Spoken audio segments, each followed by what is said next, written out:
We want to get back to that breaking news we've been following in the Bronx, where part of a building, part of it, right down the side of it, the 6-story building just came off in the Morris Hyatt section. It is now in a big, heaping, crumpled mess on the sidewalk. Retired NYPD Chief of Detectives Bob Boyce is joining us now to talk much more about this. And Bob, obviously, very fluid situation. We have very little information, but talk us through, I guess, what is happening right now at the scene with first responders. So right now, Liz, you have people coming in there, resources, and it's important to isolate that area so you can get those resources there. The primary agency here is the fire department. They'll come in there in charge of rescue and searching for people. The police department's in support. They'll seal the whole area off. Make sure you can get any injured persons to St. Barnabas, which is a nearby hospital. Department of Buildings plays a role here as well, but not till later when they determine what the cause was. So right now it's the fire department. They have a lot of different tools now that we didn't have before. If you remember the collapse down in Lower Manhattan, the garage collapse, they used the electronic dog, and they also use drones as well. We don't know if they're needed now since it's a partial collapse, but they have those abilities to get those in there. Yeah, Bob, you got about 35 years or so of experience in the city. You've seen your share of building collapses from different angles. Have you had a chance to look at the video of this particular case yet? I can right now. Okay, so look at that. Look at the corner. You know, what I found fascinating is that it's just very specific from the bottom to the top of the 6 stories of where this collapse occurred. I mean, look, I know we're not engineers and we're just playing a guessing game right now, but have you seen anything similar to this?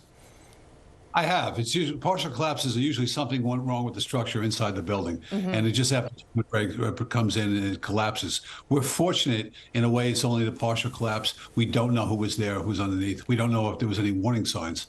Yeah, there was some, looks like some structure changes there. It's an older building. This is in the Morris Heights part of the Bronx, the 4-6 precinct. Those buildings are there pre-war for the most part. So we don't know what's going on there, but it looks like something out of some footage from a war zone. Yeah. Right now, it'll take a while to determine what caused that. Certainly so. You can see when we're looking at parts of that video, there's scaffolding that looks like is wrapping around part of the building. Obviously, it is too early to tell what type of work was being done or perhaps if it contributed to this partial collapse.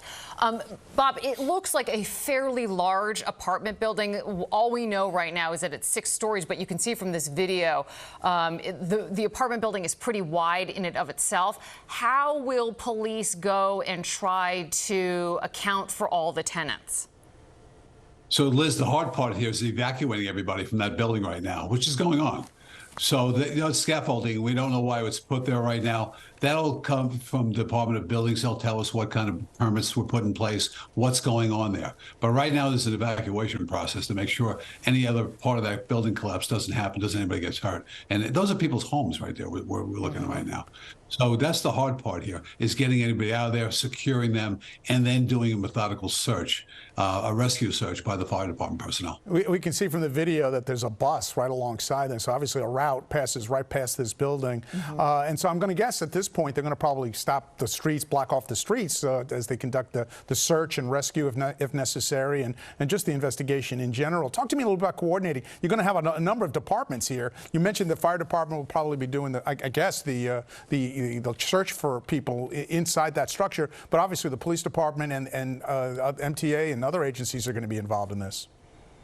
Sure, as well as OEM, which coordinates all the agencies' responses, and they're there as well. They're heading that way, going forward. But this is a fairly quick one, and it's tough to get up there, up in the Bronx from Manhattan, where they're all based. But right now, the local precinct, the local fire departments, they're involved right now. They're sealing off those streets so nobody walks by, shutting off traffic into different areas. Right, and that's a corner of Burnside Avenue. It's a major thoroughfare through the 4-6 precinct. So there's a lot going on right now. Right now, isolate it, contain it, rescue those people, get them out from the other side of the building if you can, and then let the fire department come in and do that methodical search that they have to do. Can you talk at all, Bob, about, I mean, obviously you're talking about evacuating this building that is clearly very unstable and dangerous.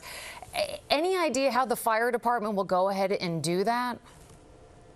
So they'll go in there with their equipment on, Scott packs if necessary, forced entry equipment to see if anybody has to take a door, things of that nature. Basically, getting everybody out. You really can't use a elevator at this point, so they have to walk out through the stairways, and that's the hard part here. It's the middle of the day, so maybe not a lot of people is in there right now. Let's hope that's the case. Unknown right now. Schools are out. There's a lot involved here. You see the school bus. It looks like they were dropping people off at this time of day. So hopefully no one's hurt, and you just get everybody out of there. Yeah. Bob, we really appreciate Robert Boyce, veteran NYPD, retiring Chief of Detectives, been seeing his fair share of these kind of things. We really appreciate you walking us through some of the details here. We also have crews on the way. As soon as we get a live crew at the scene, we're going to try and bring it up to you live and bring you any updates we can on this story.